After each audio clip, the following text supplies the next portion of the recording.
नमस्कार विद्यार्थी मित्रांनो, डॉक्टर कलाम यांचे बालपण या पाठामध्ये तुमचे स्वागत आहे। आपण बालभारती पाठ्यपुस्तकातील धडा क्रमांक 3 डॉक्टर कलाम यांचे बालपण हा धडा आज पाहणार आहोत आणि या धड्याचा हा सेशन क्रमांक 3 आहे। या पूर्वीच्या सेशन्समध्ये आपण डॉक्टर कलाम यांचे बालपण ह्या पाठामध्ये त्यांच्या जीवनावरती, त्यांच्या बालमनावरती कोणाकोणाचे संस्कार झाले याबद्दल माहिती पाहिली। आता या सेशन क्रमांक 3 मध्ये आपण त्यांनी त्यांच्या शिक्षणासाठी कोणता निर्णय घेतला याचा सविस्तर माहिती जाणून घेणार आहोत। चला मग आपण पाठाला सुरुवात करूया। आतापर्यंत आपण पाहिलं होतं की डॉक्टर कलाम यांचं खेडेगाव असल्या कारणाने, दूरस्थ गाव असल्या कारणाने छोट्याशा गावामध्ये, त्यांच्या छोट्याशा गावामध्ये युद्धाचे परिणाम जास्त जाणवले नाही। पण हळूहळू दुसरे महायुद्ध सुरू झाल्या कारणाने देशामध्ये आणीबाणी पुकारण्यात आली होती आणि त्याचा परिणाम त्यांच्या गावामध्ये सुद्धा थोड्याफार प्रमाणामध्ये दिसून आला। रोज सकाळी पंबनहून येणारी रेल्वे गाडी रामेश्वरमला थांबण्याची झाली। हा युद्धाचा आमच्या गावावर पहिला ठळक परिणाम झाला होता। आता बघा, युद्ध सुरू झालं, दुसरं महायुद्ध मोठ्या प्रमाणावरती सुरू झालं होतं आणि त्याचा परिणाम छोट्यातल्या छोट्या खेडेगावांमध्ये सुद्धा दिसून येऊ लागला होता। त्याचं उदाहरण इथे कलाम हे सांगत आहेत की त्यांच्या गावी जी सकाळी रेल्वे गाडी यायची की नाही पंबनहून, ती रामेश्वरमला थांबत नव्हती। आता बघा, भारतातून जी रेल्वे गाडी सुटत होती त्याचा पहिला जो स्टॉप होता तो पंबन होता, नंतर रामेश्वरम होता आणि त्याच्यानंतरचा धनुषकोडी होता। पण युद्ध सुरू झालं होतं, आणीबाणी पुकारले गेले होते आणि त्यामुळे काय झालं होतं की रेल्वे गाडी काही स्थानकावरती थांबत नव्हती। मग त्यामुळे रामेश्वरमला पण रेल्वे गाडीचा जो स्टॉप होता तिथे थांबत नव्हती। ती पंबनहून डायरेक्ट कुठे जायची, धनुषकोडीला जायची। मग चालत्या रेल्वे गाडीतून वर्तमानपत्रांचे गठ्ठे रामेश्वरम ते धनुषकोडी दरम्यान खाली फेकले जात। आता बघा, इथे शमशुद्दीन हा एकमेव असा व्यक्ती होता की तो रामेश्वरमला वृत्तपत्र आणत होता आणि त्यातील सगळ्या बातम्या वाचून रामेश्वरमचे लोकांना देशामध्ये काय चाललेलं आहे याची इत्थंभूत माहिती मिळत होती। आता बघा, शमशुद्दीनला वर्तमानपत्र आणण्यासाठी समस्या निर्माण होऊ लागली, कारण की तो अगोदर रेल्वे गाडीने प्रवास करायचा की नाही। मग पंबनहून जेव्हा तो वृत्तपत्र आणायचा तर रामेश्वरमला गाडी थांबायची, त्यामुळे त्याला वृत्तपत्र आणण्यामध्ये काही समस्या निर्माण होत नव्हती। पण आता पंबनहून डायरेक्ट रामेश्वरमला न थांबता धनुषकोडी दरम्यान ते रेल्वे थांबायला लागले, त्यामुळे मग तो वर्तमानपत्र आपल्या गावामध्ये कसं आणणार। मग त्यामुळे त्यांनी काय शक्कल लढवली होती की ते जे वर्तमानपत्राचे गठ्ठे आहेत ना, ते रामेश्वरम ते धनुषकोडी दरम्यान खाली फेकले जायचे। म्हणजे शमशुद्दीन काय करायचा, रेल्वे गाडीमध्ये जायचा आणि जेव्हा रामेश्वरम हा स्टॉप यायचा पण तिथे रेल्वे गाडीचा रेल्वे थांबत नव्हती ना, त्यामुळे मग त्यावेळेस जेव्हा रामेश्वरम हे स्थानक आल्या हे त्याला जाणवलं की तिथून तो काय करायचा, ते वृत्तपत्रांचे गठ्ठे, वर्तमानपत्रांचे गठ्ठे फेकायचा, म्हणजे जेणेकरून त्यांच्या गावामध्ये ते कुठेही जवळपास पडले जायचे आणि नंतर मग तो येऊन ते गठ्ठे आपल्या तंबूमध्ये घेऊन यायचा। मग चालत्या रेल्वे गाडीतून वर्तमानपत्रांचे गठ्ठे रामेश्वरम ते धनुषकोडी दरम्यान खाली फेकले जात। ते गठ्ठे गोळा करण्यासाठी शमशुद्दीनला कोणीतरी मदतनीस हवा होता। आता शमशुद्दीन रेल्वे गाडीमध्ये असल्या कारणाने तो गठ्ठे तर फेकायचा, पण त्याला तिथे उतरता येत होतं का, नाही, चालत्या रेल्वे गाडीतून तो उतरू शकत नव्हता। मग तो गाडी जिथे थांबणार, पुढचा जो स्टॉप होता धनुषकोडी, तिथे तो उतरून यायचा। पण त्या दरम्यान मग जे वृत्तपत्रांचे गठ्ठे फेकले जायचे तर ते गठ्ठे इतर कोणाच्या हाती लागू नये ही सुद्धा पण समस्याच होती की नाही। म्हणून शमशुद्दीनला त्यावेळेस मदतनीस म्हणून कोणाची तरी आवश्यकता होती। मग तेव्हा अब्दुल कलाम सांगतात की माझ्यापेक्षा दुसरा योग्य उमेदवार त्याला कुठून मिळणार।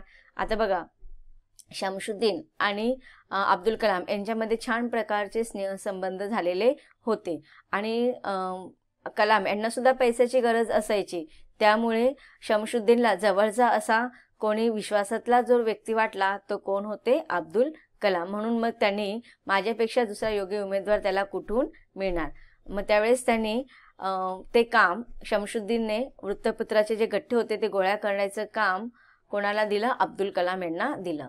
माझ्या आयुष्यातील ती पहिली कष्टाची कमाई करायला शमशुद्दीनचा असा हातभार लागला. हातभार लागणे, मदत होणे, सहयोग मिळणे, हे वाक्यप्रचार आहे. आता बघा इथे अब्दुल कलाम काय सांगत आहेत की त्यांच्या त्या बालवयामध्ये सुद्धा त्यांनी त्या छोट्याशा वयामध्ये त्यांनी पहिली कष्टाची कमाई सुरुवात केली होती. त्यांची ती कष्टाची कमाई होती. आज अर्धशतकानंतर मी वळून त्या क्षणाकडे पाहतो आणि त्यावेळी स्वतःच्या कष्टाने मिळवलेल्या पहिल्या कमाईचा अभिमान आजही माझ्या मनातून ओसंडून वाहू लागतो. आता ते सांगतात की बघा आता अर्धशतकानंतर, आता हे जेव्हा त्यांनी हे जे लेसन हे जे पुस्तक लिहिलं होतं, त्यांची आत्मकथा आहे याच्यामध्ये, आत्मचरित्र अग्निपंख ह्या पुस्तकामध्ये त्यांनी आत्मचरित्र लिहिलेलं हे पुस्तक आहे. आणि त्याच्यामध्ये ते जेव्हा पुस्तक लिहिलं असणार तेव्हा त्यांचं वय जवळजवळ 60च्या आसपास असेल. कारण की अर्धशतक म्हणजे आपण 50 नंतर 50 पर्यंत आपण शतक म्हणजे 100 वर्ष, आणि अर्धशतक म्हणजे 100च्या अर्धे म्हणजे 50, म्हणजे ह्या 50च्या नंतरच त्यांनी जवळजवळ 60 वर्षाचे असताना त्यांनी त्यांचं आत्मचरित्र लिहिलेलं आहे. मग आता त्यावेळेस त्यांचं वय किती होतं? 8 वर्ष, आणि हे आता अर्धशतक होऊन गेलेलं आहे. म्हणजे खूप मोठा कालावधी निघून गेलेला आहे. पण अब्दुल कलाम म्हणतात अर्धशतक झाल्यानंतर सुद्धा ती माझी 8 वर्षाच्या वयामध्ये जी माझी पहिली कमाई होती, तो क्षण मला आजही जरी आठवला, कारण की तो माझ्या कष्टाने मिळवलेली पहिली कमाई होती. आणि ते बघा आपल्या जीवनातील कोणतीही पहिली गोष्ट असते ना, ती आपल्यासाठी खूप अविस्मरणीय अशी असते आणि खूप महत्त्वाची असते. आपण त्याला जीवनात कधीच ते काही क्षण, काही आठवणी आपण नाही विसरू शकत. तसंच कलाम यांच्या जीवनातील पहिली कष्टाची जी कमाई होती ती ते कधीच विसरू शकले नाहीत. कारण की त्यावेळेस त्यांची परिस्थिती हालाकीची होती आणि त्यावेळेस पैसे मिळणे हे त्यांना फार महत्त्वाचे होते. आणि त्यामुळे त्यांनी स्वतःच्या कष्टाने कमवलेली जी पहिली कमाई होती, आज अर्धशतकानंतर सुद्धा त्यांना जेव्हा ती घटना, तो प्रसंग आठवतो, तेव्हा त्यांना स्वतःच्या कष्टाने मिळवलेल्या पहिल्या कमाईचा अभिमान आजही मला माझ्या मनातून ओसंडून राहू लागतो. आता बघा त्यांना भलेही त्यांनी कष्टाने कमवलेले होते, भले थोडेच पैसे होते, पण ते कसे होते? स्वतःच्या कष्टाने, मेहनतीने कमवलेले होते आणि त्यावरती त्यांना अभिमान होता. आता आपल्याला पण काही गोष्टींचा आपला अभिमान असला पाहिजे. आपण चांगल्या गोष्टींचा अभिमान असला पाहिजे आपल्याला. की आता तुम्ही पण इयत्ता 7वीचे विद्यार्थी आहात, मग तुम्ही पण आता बाहेर गेला तर तुम्हाला जास्त बाहेर कष्ट करायची गरज पडत नाही, कारण की आई वडील आपल्याला सगळं आणून देतात. पण तरी पण आपण आपल्या परीने आई वडिलांना जेवढी शक्य असेल तेवढी मदत केली पाहिजे. भले आज आपण त्यांना पैसे कमवून आणून देत नाही, पण ते जे कष्ट करतात, पैसे कमवायला जातात, आता आई वडील दोघंही जर बाहेर कामं करायला जात असतील तर आपण त्यांना कशी मदत करणार? तर ते जेव्हा घरी येतील तर आपण स्वतःचा पसारा स्वतः आवरून ठेवायचा. आल्यानंतर त्यांना आपलं काम, त्यांचं ते थकून भागून येणार आणि आपलं पण काम करणार. तर जेवढं शक्य असेल तेवढं आपली स्वतःची कामं आपण स्वतः करून ठेवलं पाहिजे, जेणेकरून आपल्या आईवडिलांना सुद्धा त्रास होणार नाही आणि आपल्या ह्या छोट्या छोट्या गोष्टीतून आपल्याला स्वतः आपला अभिमान वाटू लागतो. मग इथे सुद्धा अब्दुल कलाम हे सांगत आहेत की त्यांना त्यांच्या भले छोटी किंमत होती त्यावेळेस त्याची, पण त्यांनी स्वतः कष्टाने कमवलेले पैशांचा त्यांना त्यावेळेसची त्या घटनाचा अजून पण अभिमान वाटतो. माझ्या वडिलांकडून मी प्रामाणिकपणा आणि स्वयंशिस्त शिकलो, तर आईने मला चांगल्यांवर विश्वास ठेवायची आंतरिक शक्ती दिली. तर आता बघा, आता त्यांच्या परिवारामधील लोकांनी त्यांच्यावरती कसे संस्कार केले त्याचं वर्णन केलेलं आहे की त्यांच्या वडिलांकडनं त्यांनी प्रामाणिकपणा आणि स्वयंशिस्त म्हणजे स्वतःला शिस्त लावून घेणे. जसं की मी आता तुम्हाला सांगितले की स्वतःची कामं स्वतः करणे. आता तुम्ही काय करता, वेळापत्रकानुसार बॅग वगैरे भरता की नाही? कधी कधी आईच भरत असते, पण आता तुम्ही सकाळी लवकर उठून तुमच्या शाळेच्या वेळेवरती बरोबर उठलं पाहिजे.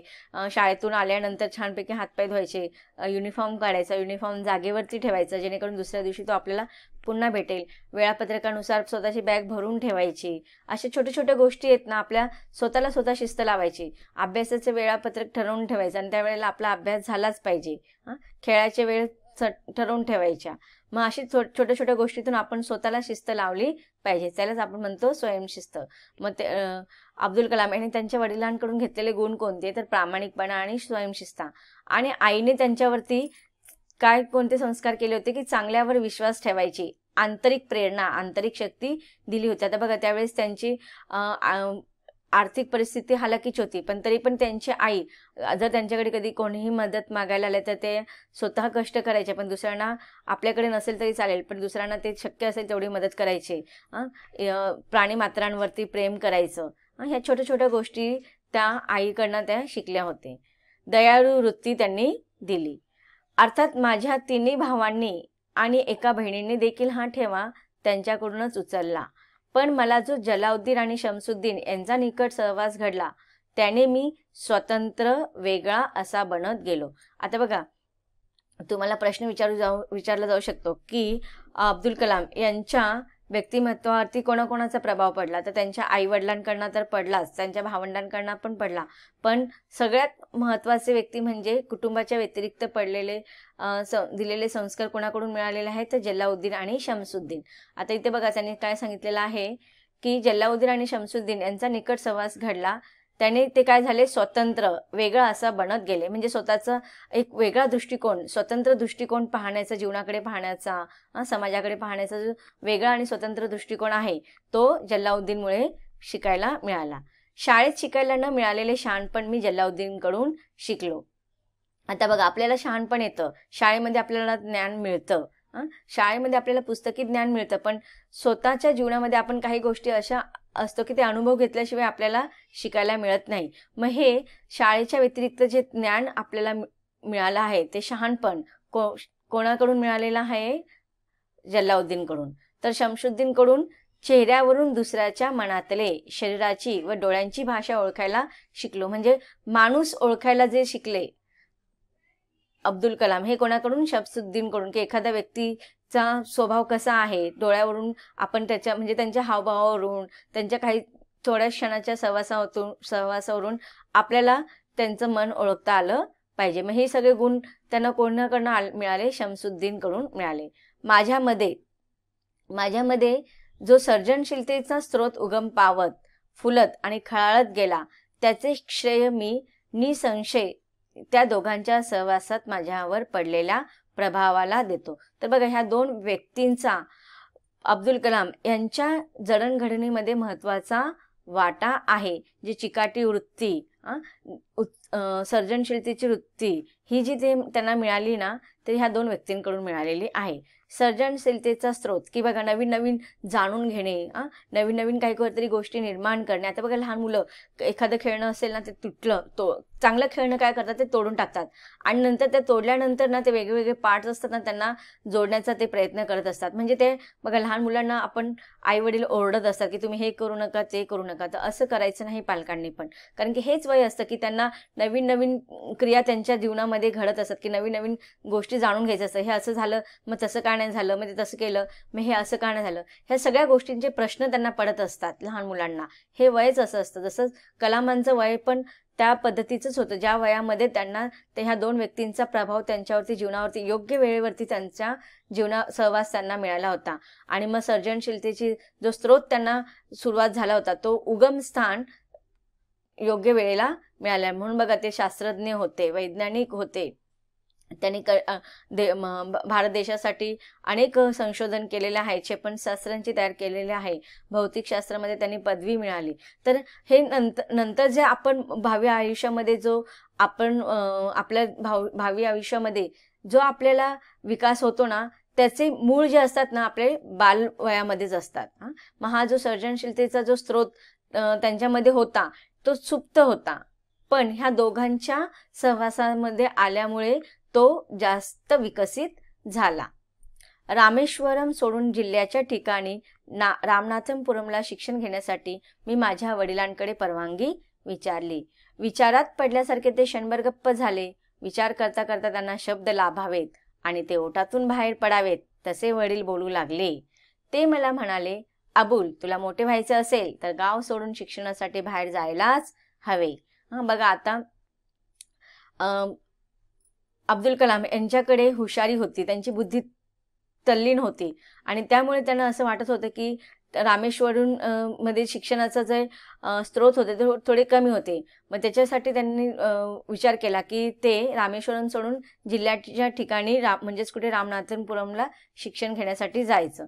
मग वडिलांनी सुरुवातीला त्यांना मना नाही केली, पण वडिलांनी पण विचार केला की नाही, त्याला जर मोठे व्हायचं असेल तर त्यांना त्यांच्या बंधनामध्ये अडकवून ठेवायला नको, त्यांना शिक्षण घेण्यासाठी बाहेर जायलाच हवे. सिगल पक्षी घरटे सोडून एकटे दूरवर उडत जातात आणि नवे प्रदेश शोधतात, तसे या मातीचा आणि इथल्या स्मृतींचा मोह सोडून तुझ्या इच्छा आकांक्षा जिथे पूर्ण होतील तिथे तुला जायला हवे. असं कोण सांगतायत? अब्दुल कलाम यांचे वडील. त्यांनी उदाहरण कोणाचे दिलेलं आहे? सिगल पक्षी. आता सिगल पक्षी बघा अधिकतर समुद्राच्या ठिकाणी आपल्याला पाहायला मिळतात. मग ते काय करतात, त्यांचा निवारा त्यांचं तिथे त्यांचं सगळं अस्तित्व तिथे संपुष्टात आल्यासारखं जेव्हा त्यांना वाटत ना, ते पुन्हा तिकडनं उडून नवीन प्रदेशामध्ये जातात. तसंच मग ते त्यांचे वडील पण त्यांना सांगत आहेत की तू सुद्धा तू काय कर, तुझा जिथे विकास होणार असेल तिथे तू नवीन ठिकाणी जायला काही हरकत नाहीये. जिथे तुझ्या इच्छा आकांक्षा पूर्ण होणार, तिथे तुला आकार मिळेल, तिथे तुझा विकास होणार आहे, तू तिथे नक्कीच जा. तिथे तुला जायला हवे. आम्ही आमच्या प्रेमाने तुला बांधून ठेवणार नाही. आमच्या गरजा तुझ्या रस्ता अडवणार नाही. आता बघा त्यांचा म्हणजे अब्दुल कलाम काही ना काही कमवायचे, म्हणजे शाळेचा अभ्यास करून घरातल्या जबाबदाऱ्या पार पाडून काही ना काही ते आर्थिक परिस्थितीला हात लावायचे. पण त्यावेळेस त्यांच्या वडिलांनी काय सांगितलं की आम्ही आहे ना आमच्या गरजासाठी तुला तुझा वापर करून घेणार नाही किंवा तुझं भवितव्य आम्ही धोक्यात घालणार नाही. तुला आम्ही प्रेमाच्या बंधनामध्ये सुद्धा अडकवून ठेवणार नाही. कारण की जर तुला तुझं इच्छा आकांक्षा, तुझे ध्येय, तुझे स्वप्न पूर्ण करायचे असतील तर इथे या छोट्याशा गावामध्ये राहून त्याला आकार मिळणार नाही. तर त्याच्यासाठी तुला बाहेर पडावंच लागणार आहे. माझी आई मला दूर पाठवायला काळजीने आडेवेडे घेत होती. आता बघा आई कोणतीही आई कधीही आपल्या मुलांना आपल्यापासून दूर जावं असं वाटत नाही. आईचं काळीज असतात ना मुलं. मग आईला असं फार त्रास होतो जेव्हा आपलं काळीज म्हणजे आपली मुलं आपल्यापासून लांब जातात. आईला त्यावेळेस थोडा त्रास होत होता, पण आईने सुद्धा विचार केला की जर आपल्या मुलाचं भवितव्य मोठं होणार असेल, चांगलं होणार असेल तर आपण आपल्या प्रेमपाशामध्ये मुलांना अडवून नाही ठेवलं पाहिजे. शमसुद्दीन आणि जल्लाउद्दीन माझ्यासोबत रामनाथपुरमला आले. त्यांनी माझे नाव शाळेत घातले, माझी राहण्याची नीट व्यवस्था केली. मग बघा जेव्हा ते रामनाथपुरमला गेले तर त्यांच्याबरोबर त्यांचे जे दोन महत्त्वाचे जे व्यक्ती होते शमसुद्दीन आणि जल्लाउद्दीन आले. त्यांनी शाळेत नाव घातलं, त्यांची राहण्या पाण्याची खाण्याची सगळी व्यवस्था केली. पण श्वार्ज हायस्कूल आणि या नव्या वातावरणात माझा जीव रमेना. आता बघा नवीन ठिकाणी गेल्यावरती कुणालाही करमत नाही. आता तुम्हाला बघा कधी कधी आई वडील सांगतात की नाही तुम्ही जर ऐकलं नाही तर आम्ही तुम्हाला हॉस्टेलला टाकणार. कारण की मुलांना नवीन वातावरणाची सवय नसते. तसंच मग इथे अब्दुल कलाम यांना सुद्धा झालं की तिकडचं वातावरण कसं होतं, नवीन होतं, त्यामुळे त्यांना तिथे त्यांचं मन रमत नव्हतं.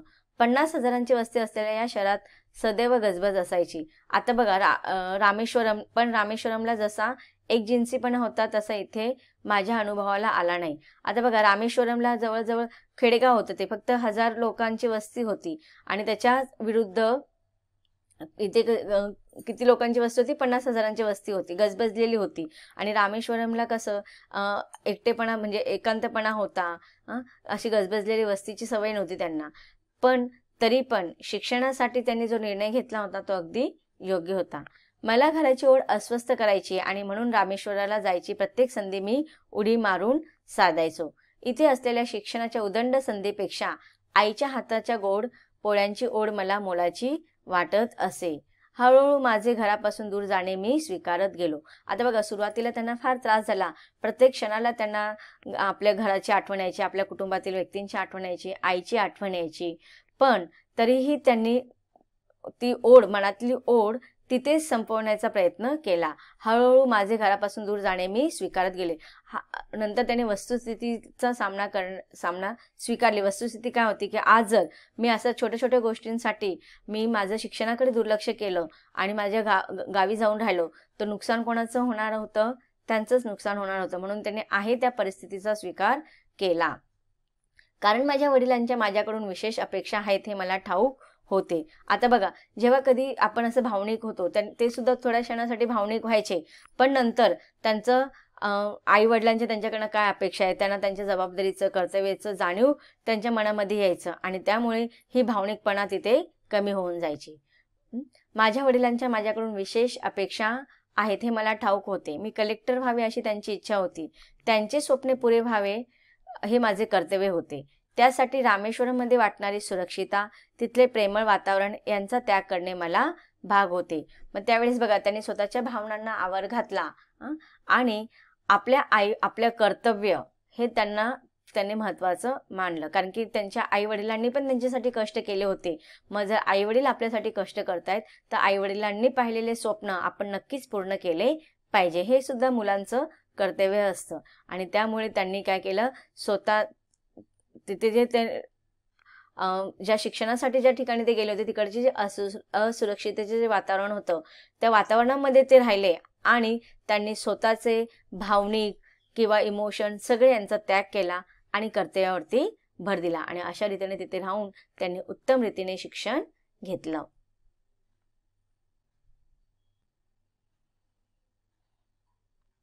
आता पाहूया पाठामध्ये आलेले कठीण शब्दांचा अर्थ. स्वयंशिस्त, स्वतःला लावलेली शिस्त, आंतरिक शक्ती, मनोबळ, सर्जनशीलता, निर्मिती करणे, सृजन करणे, एकजिन्सीपणा, एकसारखे असणे.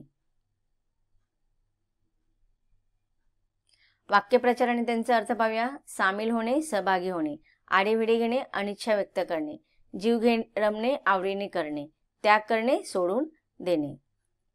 तर विद्यार्थी मित्रांनो, आतापर्यंत आपण ह्या पाठामध्ये शिकलो की ज्या चिकाटीने, ज्या जिद्दीने अब्दुल कलाम यांनी आपलं भवितव्य घडवले, त्याचप्रमाणे आपण सुद्धा विपरीत परिस्थितीमध्ये समस्यांना सामोरे जाऊन आपलं भवितव्य, आपल्या आईवडिलांचं भवितव्य आपण पुढे घेऊन गेलं पाहिजे आणि आपण आपल्या कर्तव्यामध्ये कधीही कमी पडता कामा नये.